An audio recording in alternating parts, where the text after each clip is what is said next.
Imagine working 12 years straight. No holidays. No birthday calls. No one cheering you on. You're in a hospital at 3 a.m., covered in someone else's blood, and the only thing keeping you going is spite. Not love. Not pride. Pure. Cold. Spite. Now imagine, after all of that, the one person who destroyed your life gets wheeled through your emergency room doors. And their life is literally in your hands. This is not a movie. This actually happened. And the woman at the center of this story? She asked me to tell it. Stay with me. But first, real quick, if this story hits different from the jump, go ahead and drop a like right now. Not at the end. Right now. Because by the time we get to the middle of this story, you're gonna feel something you were not prepared for. And hey, subscribe if you're new here. We tell real human stories. The ones people are too afraid to say out loud.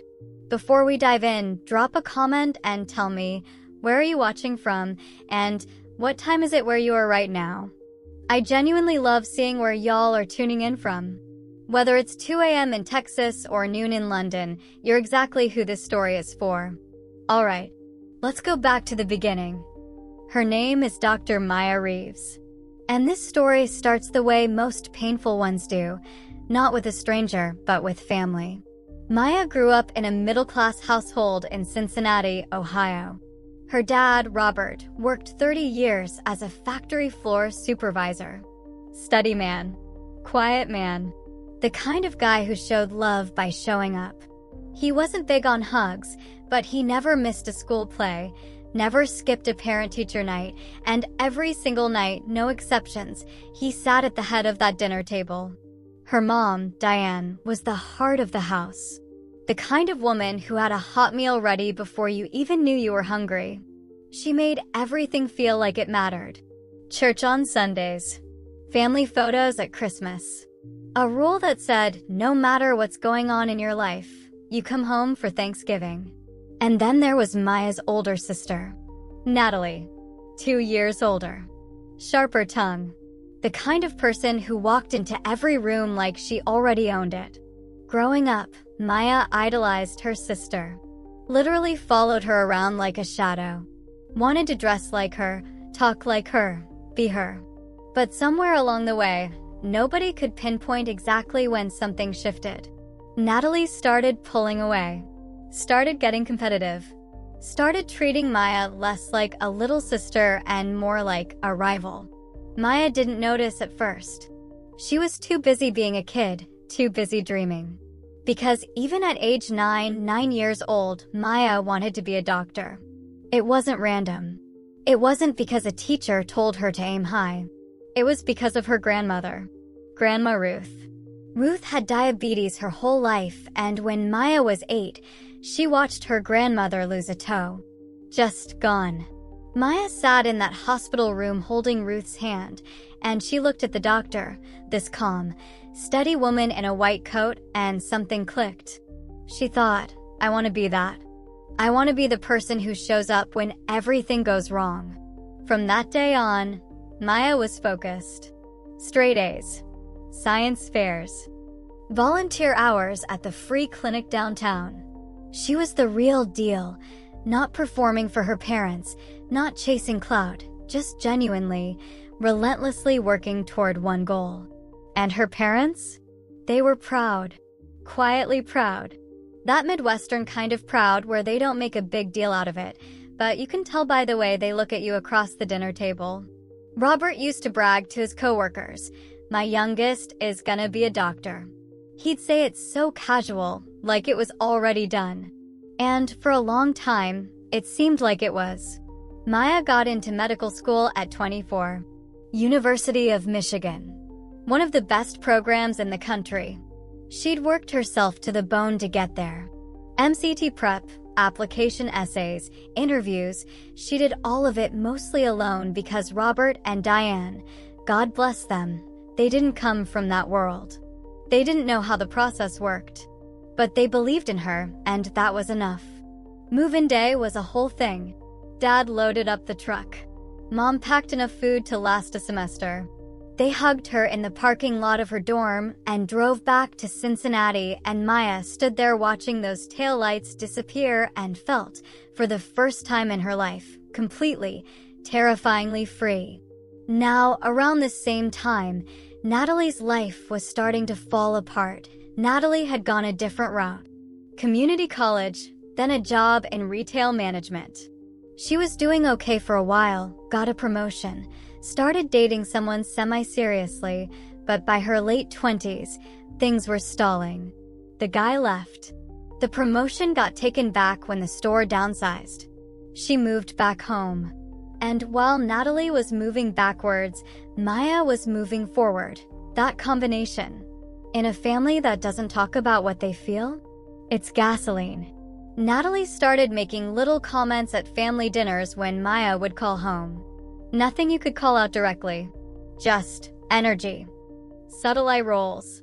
Little remarks like, must be nice, when Maya talked about her residency track, or I hope all that studying is worth it, when Maya mentioned she hadn't slept properly in 3 days. Maya tried to ignore it. She had bigger things to focus on. First year of med school is no joke. They don't ease you in, they throw you in. Anatomy lab, biochemistry, clinical rotations, patient case studies, all of it, all at once, all the time. Maya was averaging 4 hours of sleep a night. She was surviving on coffee and willpower and the memory of her grandmother's face in that hospital room. She was struggling, genuinely struggling, but she wasn't quitting.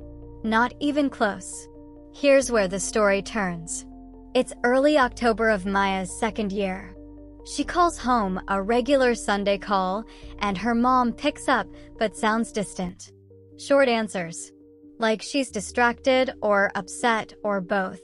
Maya asks Mom, "You okay? Is something wrong?" And her mom says, and Maya told me she will never forget these words as long as she lives, her mom says, "I just think you need to be honest with us, Maya." Maya doesn't understand. Honest about what? Her mom says, "Natalie told us." About school. Maya's stomach drops. What do you mean? What did she tell you? Silence. Then her mom says, "She said you dropped out. Weeks ago. She said you were too ashamed to tell us yourself."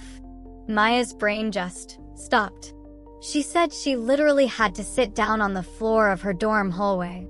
Just sat right down, back against the wall, phone pressed to her ear. She said, her voice completely even, "Mom, I am in medical school right now. I have a biochem exam Monday." What are you talking about? And her mom, her own mother, said, "Maya, please don't lie to me." She thought her mom was confused. She thought there had been some misunderstanding, some crossed wire somewhere. She asked to talk to her dad. Robert got on the phone. And Robert, her dad, the man who bragged about her to coworkers, the man who drove that truck on move-in day, said, "Your sister has no reason to make something like that up." Maya said, "Dad, I am literally standing in my dorm right now. I am in school. I am still enrolled. I can send you." He cut her off. "We're not doing this. If you want to come home, you come home. But stop lying." He hung up. Maya sat on that floor for 45 minutes. She didn't cry. She said the shock was too big for tears. It was like every emotion canceled each other out and left just this empty, buzzing silence. She called back 3 times. Nobody picked up. She called Natalie. Natalie picked up on the second ring, which tells you everything, and when Maya said, "What did you tell them?" Natalie just said, calm as anything, "I told them the truth." "What truth?" "I'm still in school, Natalie. You've been struggling. I heard it in your voice every time you called. I was just trying to help them prepare." "Prepare for what?" "For when you actually do quit." And she hung up. Maya spent the next week trying to fix it. She emailed her parents a copy of her current class schedule, her enrollment confirmation, her student ID photo. She wrote a long letter, handwritten, explaining everything. She asked her academic advisor to write a note confirming her enrollment status. She sent all of it, every single piece of it. Her dad sent back 2 lines. He said, "We don't need documents. We know our daughter. And we know when our daughter is lying." That sentence broke something in Maya that I don't think has ever fully healed. Because what do you do with that? You can't fight someone who has already decided what the truth is. You can't prove yourself to people who won't look at the proof. So Maya made a decision. She stopped trying. She packed away the grief, filed it somewhere deep and cold, and she went back to studying. She said the anger was actually useful in a way. She channeled it. Every time a professor said something was too hard, every time she doubted herself, every time she was so tired she could barely see straight, she thought about her dad's 2-line email, and she felt this white-hot surge of something that felt a lot like determination dressed up as fury. She was going to finish. Not for them. For herself. And maybe, if she was being honest, a little bit to prove them wrong. Over the next few months, the family went quiet. No more calls. Her mom stopped reaching out first. Her dad didn't respond to texts. She found out later, through a distant cousin, that the family narrative had solidified. The story they were telling was that Maya had dropped out, was embarrassed, and had cut them off. They flipped it. She had become the villain of her own story. And the worst part? Maya said the isolation hit different than she expected. Because she was already overwhelmed, med school was crushing her in the best possible way, and now there was this additional weight of being erased. Of calling home and getting nothing. Of Thanksgiving passing without even a text. Of Christmas coming and going like it was just another Tuesday. She said she'd be in the hospital doing rounds, seeing these families sitting with their sick relatives, holding hands, crying together, and she'd feel this hollow thing in her chest that she didn't have a name for. She named it eventually. She called it the orphan feeling. Not because she had no parents, but because she had parents who had chosen not to see her. Maya finished her 2nd year, then her 3rd, then her 4th. She graduated from the University of Michigan Medical School on a warm May afternoon. She wore her cap and gown. She crossed the stage and shook the dean's hand. She smiled for a photo taken by her roommate, Priya, the woman who had become her chosen family over those 4 grueling years. There was no one from Cincinnati in those stands. She went out to dinner with Priya and 2 other classmates afterward. They toasted with cheap wine. They cried a little. They laughed more. Maya said it was one of the best nights of her life and also one of the loneliest. Both things true at the same time. That's adulthood, I guess. After med school came residency. Maya matched into a general surgery program at a hospital in Chicago, Northwestern Memorial, which is, for context, one of the top surgical programs in the entire country. Not everyone gets in. It's grueling, it's competitive, and they don't take you unless they see something exceptional. They saw it in Maya. Residency is where surgeons are made or broken. 5 years. 80-hour weeks, sometimes more. You're learning to cut into human beings. You're learning to stay calm when a room is falling apart. You're learning to make life or death decisions in seconds, on no sleep, with a family in the waiting room trusting you completely. Maya loved it. She was good at it.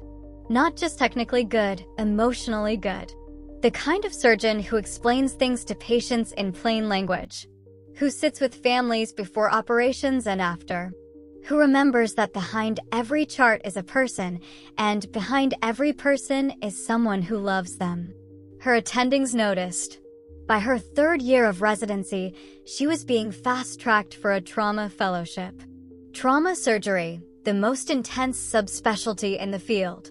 Gunshot wounds. Car crashes. Internal bleeds. The cases where every second counts and there's no such thing as a do-over. She took it. Of course she took it. And she was brilliant. Her colleagues called her ice, not as a dig, as a compliment. Because in the or when everything was going sideways, Maya Reeves got quieter, not louder. Steadier, not shakier. Like the chaos around her actually made her more focused. Ice became her whole identity in that hospital. She didn't mind. By her early 30s, Maya had built a life that looked, from the outside, like something out of a TV show. Attending trauma surgeon at Northwestern. Decent apartment in Lincoln Park with a view of the lake. A tight group of friends, mostly Priya, who was now doing her own residency in pediatrics, and a handful of hospital colleagues who she trusted. She was dating someone. A guy named Darnell, a high school history teacher, which she loved because it was the opposite of her world. Steady. Grounded. Thought surgeons were wild in a way that made her laugh. She was good. Not perfect. Not healed. But good. She still thought about her family. Of course she did. You don't just stop. She'd see a patient's mother crying in the waiting room and think of Diane. She'd see a father pacing the hallway before surgery, hands shoved in his pockets, and she'd see Robert. And she'd feel it, that old hollow thing, but she'd breathe through it and keep moving. She'd stopped trying to reach out around year 3. The last time she'd tried was a brief email on her dad's birthday. Simple. Just, "Happy birthday, Dad. I love you. I'm doing well. I'm still a doctor." No response. She stopped after that. Not because she stopped loving them, but because you can only knock on a closed door so many times before you have to accept that they're not going to open it. Not because they can't. Because they've chosen not to. And that choice, that's on them. She said a therapist helped her get there. Shout out to therapy, she said, genuinely. Because without it, she would have spent her entire career in that hollow feeling. Instead, she learned to hold two things at once. I love my family, and I cannot let their rejection define me. She carried both. And she kept moving. Now here's where the story takes a left turn nobody saw coming. About a year before the night that changed everything, Maya got approached for a TV interview. Not a big celebrity thing. It was a segment on a local Chicago news program about women in trauma surgery. The reporter was doing a piece on the gender gap in surgical specialties, specifically trauma, which is still heavily male-dominated, and she wanted to profile 2 or 3 women working in the field. Maya almost said no. She's private. She doesn't love the spotlight. She's more comfortable with a scalpel than a microphone. But Priya convinced her. Told her young black women in med school needed to see faces like Maya's doing the thing. Told her it mattered. So Maya agreed. The segment was filmed over 2 days. The reporter followed her around the hospital, sat with her in her office, asked her about her journey. And Maya, who had never really talked about any of this publicly, was surprisingly open. Not about the family drama. She didn't get into that. But she talked about the struggles. The isolation of training. What it costs to become a surgeon. How she learned to turn pain into fuel. She was measured. Thoughtful. Real. The segment aired on a Tuesday night. By Wednesday morning, it had been clipped and shared on social media. By Thursday, it had 3 million views. By the weekend, the clip of Maya saying, "I stopped waiting for permission from people who weren't in the room," had been shared by half the internet. It hit a nerve.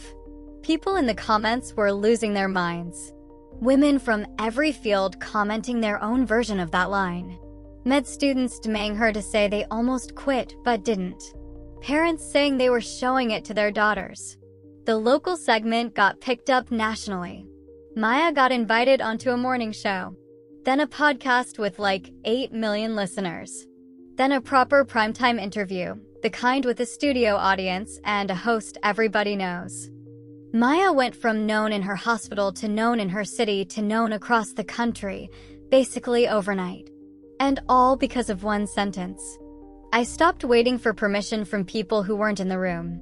Little did anyone know, especially not Maya, who exactly was in that room watching. Back in Cincinnati, life in the Reeves household had changed, but not as much as you'd think. Robert was retired now. Diane had slowed down. The house was quieter. Natalie was around more than ever. She'd never fully left, had moved in and out a couple of times, and by this point was back in the spare bedroom. Her relationship history had been rocky.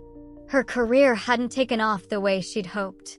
She'd built a comfortable life right there in that house, orbiting her parents. And the story about Maya? It had calcified. It had been told so many times, in so many variations, that no one questioned it anymore. Maya had dropped out. Maya had been ashamed. Maya had cut them off. It was a sad story that ended with a shrug and a change of subject. Natalie had never corrected it. Not once. Not in years. She'd let it sit there like furniture. Just part of the house. Now, one Tuesday evening, Diane is watching TV. Just her regular evening routine. And the news program comes on. And there, on her television screen, is a face she hasn't seen in over a decade. Her daughter's face. But different. Older. Confident. In a white coat, in a hospital, talking about surgery and struggle and strength. Diane sat up slowly in her chair. She thought she was imagining things. Sleep deprivation, maybe. Too much going on in her brain. But the cheering at the bottom of the screen said it clearly. Dr. Maya Reeves, trauma surgeon, Northwestern Memorial Hospital, Chicago. Diane put her hand over her mouth. She watched the whole segment. She watched it again. And then she sat in that chair for a very long time in complete silence. Robert was in the garage when Diane found him. She didn't say anything at first. She just stood in the doorway and waited for him to look up. When he did, he said later that he knew immediately something was wrong. Diane had a face for bad news, and this was that face. But different somehow. Worse somehow. She said, "You need to come inside." She showed him the segment on her laptop. Played it from the beginning. Robert watched it with his arms crossed, jaw tight, not saying a word. When it ended, Diane played it a second time. And this time, about halfway through, Robert uncrossed his arms. By the end, he had his head in his hands. Because you have to understand what that segment was. It wasn't just a career update. It was a decade of their daughter's life compressed into 7 minutes. There she was there, Maya, talking about what it cost her to build what she built. Talking about showing up for yourself when no one else does. Talking about carrying grief quietly and working anyway. They understood every word even though she never named them. She didn't need to. Diane said, quietly, she never dropped out. And Robert, this man who had sent that 2-line email a decade ago, this man who had said my daughter has no reason to lie, said nothing for a long time.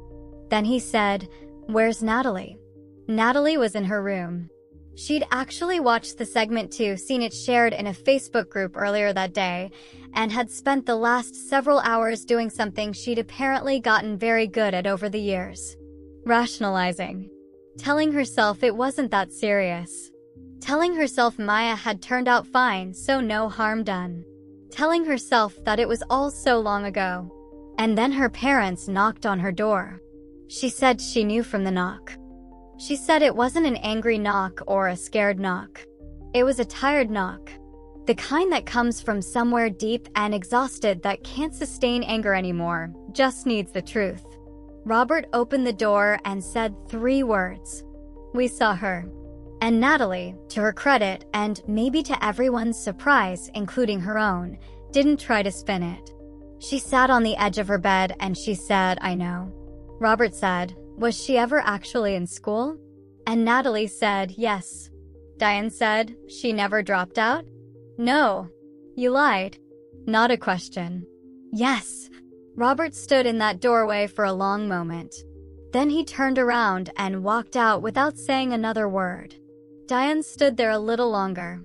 She said, "You took a decade of her life, Natalie. You took a decade from us." And then she closed the door. Part 10. The night everything collapsed. 3 weeks after that confrontation, something happened. Natalie was in a car accident. Midwest winter. Black ice on an interstate entrance ramp. Her car hit the barrier, spun, took an impact from the side. She was wearing her seatbelt, probably saved her life, But she had internal bleeding, a lacerated spleen, broken ribs. She was unconscious when the paramedics arrived. They took her to the nearest Level 1 trauma center, which happened to be Northwestern Memorial in Chicago. Maya was on call that night. She got the page at 11:47 p.m. MVC female, 30s, internal bleed, en route. Maya was already scrubbing in when the paramedics brought her through the doors. She heard the name before she saw the face. One of the nurses said, "Patient ID, Natalie Reeves." And Maya stopped moving. Just for a second. Just a half a second. And then she moved faster. Because that's what she was trained to do. She pushed through the doors and looked at the patient on the gurney, and yes, it was her. Older. A little gray at her temples. But her sister. One of the nurses caught Maya's face. She'd worked with her long enough to read that stillness, and said, quietly, "Doctor, do you know this patient?" Maya said, "She's my sister." Protocol says you recuse yourself. You hand off to another attending. You don't operate on family. It compromises judgment. It violates objectivity. There are 100 good reasons. Maya knew all of this. She looked at the trauma board. Looked at who else was on. 2 interns, 1 second-year resident who was good but not great, and the other attending who was already elbows deep in a different chest across the hall. She looked at Natalie. BP dropping. Bleed accelerating. Time running out. She said, "Get Dr. Patterson on the phone and tell him what's happening. I need him available. But I'm not waiting." And she went in. What happened in that operating room over the next 2 hours? Maya described it to me in pieces. She said the strangest thing happened when she made the first incision. All of it, the decade of silence, the email, the phone call on the dorm hallway floor, the Christmas that came and went, the graduation that no one attended, all of it just receded. Not disappeared. Just moved back. And in front was only this, a human being with a bleeding spleen who needed her. She said, "It wasn't a decision I made consciously. My training just took over. That's what all those years are for. So that in the moments that count the most, your hands know what to do even when your heart is breaking." She controlled the bleed, repaired the spleen, brought the blood pressure up, managed the rib complications, closed clean. Natalie came out of surgery alive. When they moved her to recovery, Maya stood in the scrub sink outside the OR for a long time. Just standing there, water running over her hands, staring at the wall. One of the nurses asked if she was okay. She said, yeah, she wasn't. But she was okay enough. Robert and Diane drove from Cincinnati that night. 3 hours. In the dark. Robert driving fast, Diane on the phone with the hospital, both of them terrified. They arrived at 2 a.m. A nurse brought them to the surgical waiting area and told them surgery had been completed successfully, that their daughter was stable, that the surgeon would come speak with them shortly. They sat down in those plastic waiting room chairs and Diane gripped Robert's hand and they waited. And then the OR doors opened. And Maya walked out. She was still in her scrubs. Hair tied back.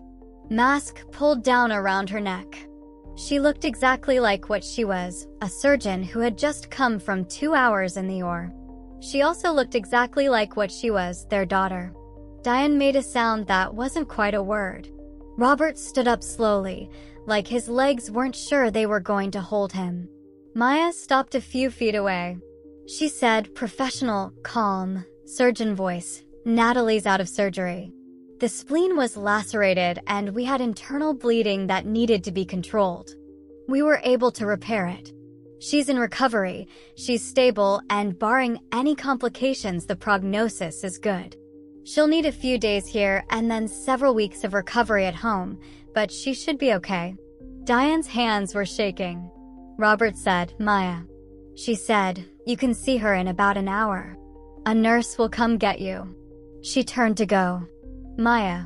Her dad said her name again, and this time his voice, This man who had never been a big talker, who had loved through showing up and not through words, this time his voice cracked. She stopped. She didn't turn around immediately. She stood there for a moment with her back to them. And then she turned. And Robert Reeves, retired factory floor supervisor, man of few words, man who had sent a 2-line email a decade ago, said, "I'm sorry." And Diane, crying now, said, "We are so sorry." Maya looked at them. She said she felt 1,000 things in that moment. The grief and the anger and the love all hitting at once, all real, all tangled up together. She didn't say it's fine, because it wasn't. She didn't say I forgive you, because she wasn't there yet. She said, I know. And she walked back through those doors. The next 2 weeks were strange. Natalie was in the hospital for 5 days. Maya was her attending after the emergency. Protocol was satisfied. There were no grounds to reassign, so she made her rounds every morning, checked on her sister, reviewed the charts. They barely spoke at first. Natalie mostly looked at the ceiling when Maya came in. Like she couldn't bear to make eye contact with the person whose entire existence proved what she'd done. On day 3, Maya came in for morning rounds and Natalie said quietly, not looking at her, "Thank you." Maya said, "It's my job." Natalie finally looked at her and said, "I know it didn't have to be you." Maya said nothing. Natalie said, "I'm sorry, Maya. I know that doesn't cover it. I know sorry isn't, I know it doesn't fix." Her voice broke. "I was jealous. I was small. And I told myself that lie so many times I almost believed it myself. And I never thought about what it cost you. I only ever thought about what I didn't have." Maya stood at the foot of the hospital bed. She said, "I know why you did it. I've known for a long time. That doesn't mean it didn't hurt." Natalie nodded, wiped her eyes. Maya said, "Get some rest. I'll check on you tomorrow." And she left. Healing, real healing, is not a single moment.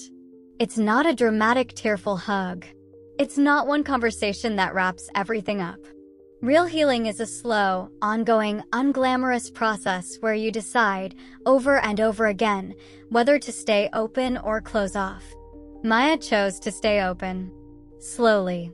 At her own pace. On her own terms. Maya is still at Northwestern Memorial. She's now the director of trauma surgery. At 37. Which is, objectively, insane. The youngest director in the department's history. She and Darnell got engaged last spring. She told me they're planning a small wedding. Just close people. Chosen family. Priya is the maid of honor. Robert and Diane are on the guest list. It's not the relationship it once was. It might never be again. Maya is clear-eyed about that. But it's something. They text sometimes. She visited Cincinnati last Thanksgiving for the first time in over a decade. She said she sat at that dinner table and looked at her dad across from her and felt something that wasn't quite forgiveness and wasn't quite love, but was in the same zip code as both. She said that felt like enough for now. Natalie is in therapy. Genuinely, consistently, not performatively. She's still in Cincinnati, still figuring out her life, but something cracked open after the accident and the hospital and the truth finally being out in the air. She and Maya text sometimes. Short things. Nothing heavy yet. Baby steps. And Maya, Dr. Maya Reeves, ICE, the woman who trained herself to stay calm when everything was falling apart. She said the thing she wants people to take from her story is not the revenge arc. She said she hates that framing. Because she didn't save her sister to prove a point. She saved her because it was the right thing to do and because she was the best person in that building to do it. She said, "I didn't build this career to hurt anyone. I built it because it was mine. Because I wanted it. And no one, not a lie, not silence, not a decade of being erased, was going to take that from me." She said, "People will tell your story for you if you let them. They'll decide who you are, what you did, what you're worth. And sometimes those people are the ones closest to you. Sometimes they're the ones who are supposed to love you most. The only way to fight that is to keep going. Keep building. Keep becoming until the truth of who you are is undeniable. Until it's on a television screen in someone's living room and they can't look away. My mother said she couldn't stop watching that segment. She watched it 3 times. I've been trying to show her who I was for a decade. And she finally saw it. She paused. Then she smiled. And she said, "Better late than never, I guess." If you made it to the end of this story, thank you. Genuinely. Thank you. This story isn't about hating a sister or blaming parents or celebrating when someone else falls. It's about what happens when love and fear and jealousy get all tangled up together inside a family and what it costs the people who get caught in the middle. It's about how you keep going when the people who were supposed to cheer the loudest are the ones who went silent. And it's about the strange, complicated grace of choosing to help someone even when they didn't choose you.